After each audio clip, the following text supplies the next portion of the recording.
welcome back to Road to Novel with AM Cal. Today's video is a major departure from my usual content, but I wanted to share with you a massive theory that I think I just cracked. So without further ado, here's why I think I've figured out who the New York Ripper in Dexter Resurrection truly is.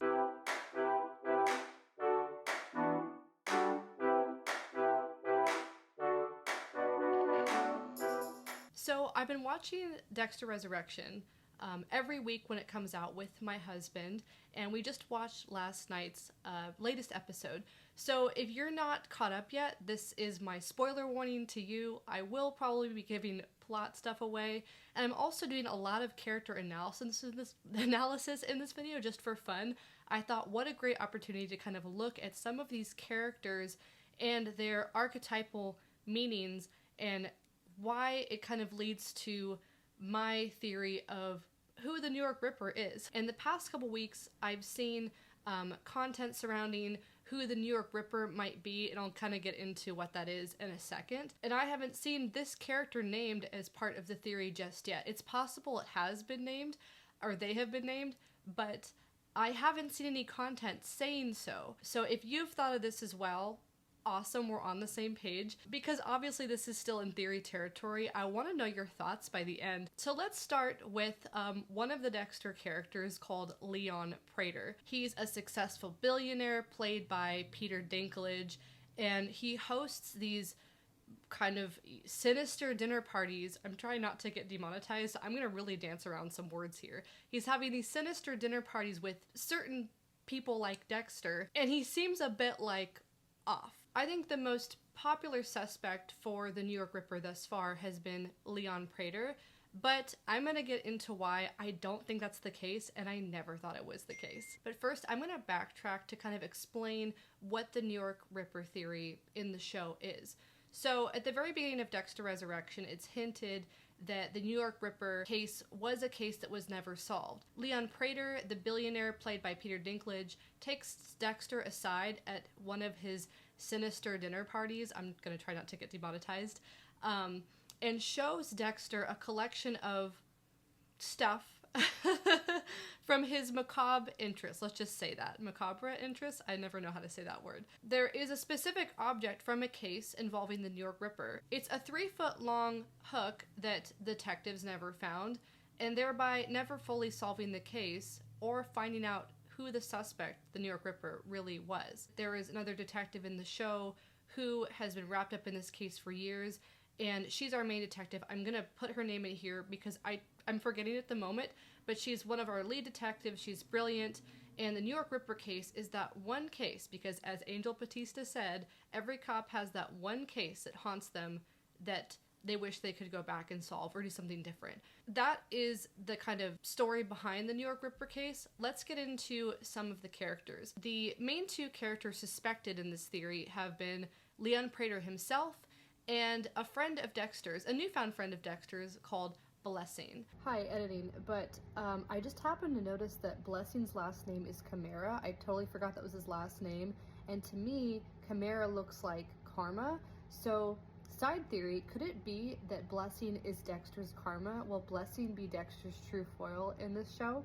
Let me know your thoughts down below. But I don't think that the New York Ripper is either of these characters. Let's first talk about Leon Prader. So Leon Prader, as I said before, is the billionaire with these kind of sinister interests. He likes to have dinner parties with people like Dexter, and he's proud of the collection that he's amassed over the years. To me, I never thought that Leon Prader was the New York Ripper, and I'll get into that in a second. But the reason why people think he initially might be is because of the intense focus and pride that he has regarding this hook, and he turns to Dexter with a twinkle in his eye and says the New York Ripper was never caught. So I think in that moment it led a lot of fans to believe, oh my goodness, Leon Prader is hiding a massive secret more than meets the eye. In my personal opinion, for one thing, I don't think he is the New York Ripper, but number two, I think there's a 50-50 chance that he may and does in fact know something. Let's also take a moment to discuss the psychology behind Peter Dinklage's costume as it pertains to the character of Leon Prader. So he's always shown in this white tailored suit. In color theory, white often symbolizes purity, so this might be the writer's subtle way of telling us that Leon Prader's hands are technically clean. Let me be clear. He is definitely, in my opinion, morally speaking, just as bad as these other culprits in these dinner parties. He is just as morally corrupt and evil, but I think that the way that he dresses symbolizes that technically he's never physically committed a crime. I think of Leon Prader as kind of more of a Manson type, where he has the power and the ego and the one-upmanship, for lack of a better term, and he kind of flaunts that, but never actually gets his hands dirty. It's kind of like a source of pride for him that not only does he have so much power, but he doesn't have to do certain things to get it. The other thing about his costume that I want to note is the structure and the kind of tightness around the collar and just how it fits around his body. That could also evoke possibly a straitjacket. And if you were to say, based on costume, that there's a 50-50 chance that Leon Prader is the Ripper, the costume could possibly give that away. One part of that is that the costume could just show that he is clean and in control because of the tight, structured suit, but the collar and the tightness of it could also have another meaning. Like I said, the straitjacket, as if to hint that if the New York Ripper was caught, he would be definitely in prison or maybe even in like a modern day asylum. So I will lean in a little bit and say costume wise and presentation wise, that could make sense to him being the Ripper, but I think it's more a symbol of like purity and control. Plus, historically speaking, the Dexter writers like to hide the obvious in plain sight. And the fact that Leon Prader is so direct with Dexter saying he was never caught, I believe is the writer's way of telling us that Leon Prader is actually not the New York Ripper. He is a red herring. Whether or not he knows something, I think there's a direct 50-50 chance, and when I reveal my theory, that will become more clear. But in my personal opinion, Leon Prader is not the New York Ripper, and those are some of the nuanced reasons as to why. The second character that has been suspected is Blessing. Blessing is a family man who has befriended Dexter early on, ever since Dexter kind of arrived and is trying to find his way in New York, and he's actually taken Dexter in. Dexter is residing in his kind of basement second unit. Technically, Dexter is living below Blessing at this time, and I'm going to get more into the symbolism of that as well. I don't think that Blessing is the New York Ripper. I never thought that he was. I personally love his character and would like to believe that he is as pure as he says he is, that he is truly a wholesome family man, nothing to hide, and there's a couple of visual cues as to why I think this. So for one thing, the top part of Blessing's duplex where he lives is directly above where Dexter is residing. Blessing's home is very brightly lit with kind of orange and yellow hues, kind of symbolizing happiness, a homey comfort, family. It's always bustling with people, loved ones. Everyone can come over. It's a family and friend affair. Everyone is welcome in Blessing's home. The fact that Blessing welcomes Dexter in and is very open, well, of course, like historically in Dexter, there have been characters that have been showing that they have nothing to hide, but I think in this case it's different. Plus, what majorly cements this for me is the last 2 episodes ago, Blessing discloses to Dexter that he has a dark part of his past all of his own. When Blessing was a child in Sierra Leone, he was forced to be a child soldier and he had to do some bad things. I'm not going to elaborate because of monetization. I don't think it's necessary, but he has since tried to move on and build a fruitful and vibrant life of joy and happiness and love. And that to me does not symbolize somebody who is, like a New York Ripper type.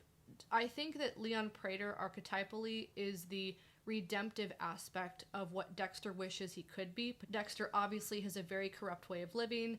Blessing was a victim, and he was able to move on and escape and make something beautiful and be redeemed. Plus, given all of the biblical archetype themes in the show, I think that Blessing is our redemptive character. To talk about lighting for a second too, when this scene happens, or just whenever we see Dexter in the second floor apartment, not only again is it below Blessing's apartment, but it is also very dimly lit with like a more sickly yellow, grays, kind of washed out greens. the lighting is harsh in some corners, but also dark in other corners. It's a very different type of man that they're showing Dexter and Blessing to be. Another part of that to me is also that the writers are showing us that Blessing is kind of like an inversion of the family man that Dexter is. Because while Blessing and Dexter both technically have children, Harrison and Dexter are estranged. Harrison's Dexter's son. The rest of Dexter's family and his friends are all gone or abandoned because he physically left years ago. Whereas Blessing, being the inversion of that, shows that he has an actual vibrant life. It's also kind of like in a classic kind of Greek tragedy sense. Their direct juxtaposition of being above and below, and then just how their lives are so different but share so many similarities, shows what a tragic character Dexter truly is. Blessing, I think, is the polar opposite symbol of that. And I think that that's also another reason why Blessing is not the New York Ripper, because of the archetype that the writers are displaying. And again, back to the biblical themes, you obviously have resurrection, you have like this above and below, so Blessing is like in heaven, Dexter is the other place below, maybe that could symbolize. You have Detective Angel Batista coming in and being back on the case. His name is literally Angel, which could symbolize the angel of like judgment or the end of Dexter as a character. Not to say that this is a Christian show. It's definitely not, and take caution if you watch it. Personally, for me, I'm saying this a bit late in the video, but I actually don't like scary themes. So there's a good 20% of the show I haven't seen purely because I cover my eyes. Nevertheless, I love a good mystery and watch it with my husband. I'm not watching it by myself. Why don't I just get into who I think the Ripper actually is? So drumroll please. I personally think, and I will give reasons why, the New York Ripper is... Oh, I forgot the character name. I believe it's Uma Thurman's character. I will put a picture and the name here. So for starters, let's go back to the scene with Leon Prader and Dexter, where Leon tells Dexter that he has the tool from the New York Ripper and that the New York Ripper was never caught. Soon after this scene plays out, Leon kind of displays the alarm system that he has just in case people try to break in and take anything, or if they find out that he has all this stuff, because let's be real, he definitely has all these artifacts illegally, nobody knows, and he shows this to Dexter by triggering an alarm, and Charlie comes in ready to defend, and then Leon Prader calls her off. The fact that she's a shadow in this scene so quickly after he's talking about how the New York Ripper was never caught catches me, now looking back, catches my attention. So I think this is the first, or one of the first kind of breadcrumbs laid as to why she could be the New York Ripper. Another kind of like historical thing too that I think is that the New York Ripper sounds like Jack the Ripper, who is a famous criminal in the Victorian era who was also never caught, but many theories have speculated Jack the Ripper to be a woman over the years. So the fact that Charlie is a woman and she's kind of always around and she's literally Leon Prader's guardian, I think that could also be maybe a subtle nod to the Jack the Ripper theory of it being a woman. Number two, and forgive me if I'm out of order, but when Charlie goes and confronts one of the guests that should be at the dinner on one of the nights when Dexter arrives, Charlie holds the club that this other Dexter type person possesses. It's literally his object, and she's holding it while they're having this confrontation. She tries to walk away and get in the car to leave and says to him, "We're not going to pay you anymore. You're cut off from our club," essentially. I forgot the reason. I think that there was a close call or something. But as she's getting to the car, she has this sudden change when he insults her or says something or just kind of pushes too much. And there's a specific shot of her clutching the club with both hands and then using it. And that was the first thing that I thought of when I first realized that the New York Ripper is Charlie, because that motion and the specific shot with the focus on her hands, so as she's clutching the club with both hands and then she swings it, I think that this does emulate kind of what the motion of swinging the New York Ripper's object would be. Other supporting facts about Charlie that lead me to believe that she is the New York Ripper is that she is special ops, which is like a law enforcement, but in a much more extreme sense. Dexter is obviously a character who has a connection to law enforcement. He worked at the Miami Metro Police Department for decades. The fact that the New York Ripper was never caught, and this is kind of said of other Dexter villains, is that they possibly have a connection to law enforcement. Who also has a connection to law enforcement in this show? Leon Prader. So whether or not Leon Prader knows who the New York Ripper is, actually, I'm just going to say that, is that Leon Prader knows that Charlie is the New York Ripper, which is why he takes so much pride in it. Them both being connected to law enforcement, they were able to work together, and him being so powerful with so much money. There's also the fact that she is not afraid to get her hands dirty, to cover things up kind of methodically. We see this with one of the other guests. Charlie essentially takes care of the loose end. And the last part of my Charlie theory that I didn't think of before, that my husband actually pointed out, is that Charlie's played by the actress Uma Thurman, who is very, very famous for this franchise that I can't say on YouTube, but it's a very famous Tarantino film. I'll put the poster right here. He said he doesn't think that they would call Uma Thurman in to be in this show and then use her so much without having her be such a big part and such a big reveal in this iconic show. So I think that that in of itself is a dead giveaway. Let me know your thoughts. I would love to hear them in the comments. Have you suspected this as well, or is there another character that you suspect? And again, I'm trying to always keep my content family friendly, so I apologize if some of this was a little bit too much for you this time. As someone who's worked as both a film producer and is a writer, I find all this stuff extremely interesting, and I love the fact that the show is airing once a week, kind of like nodding back to the good old days, like, to date myself, kind of like taking us back to that era of television where things aired on a weekly basis, so we had time to discuss with fellow fans as to what we thought was going on. Oh, another fun thing that I didn't mention too, sorry, back to characters, is as a writer, and I've been told this from other writing teachers and just people that write like me, and if you just read or watch anything, you often can kind of pick up that usually, I'd say 90% of the time, the character's name tells us something about them. You have the character back to Blessing, who his literal name is Blessing. He has been blessed. Who blesses in the Bible? God, Jesus. Blessing has maybe found God's favor and is living a life of fruitfulness, biblically speaking.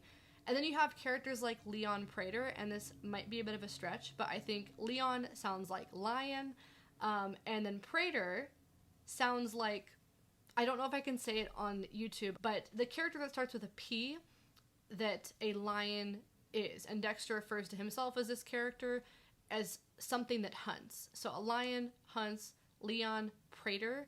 I'm so sorry, but I really hope that's not too much. Once again, let me know your thoughts in the comments. This was really fun to film. I just had to run in here and share this at the very last minute because it just kind of hit me. So anyway, thank you so much again. I look forward to seeing your thoughts on my theory.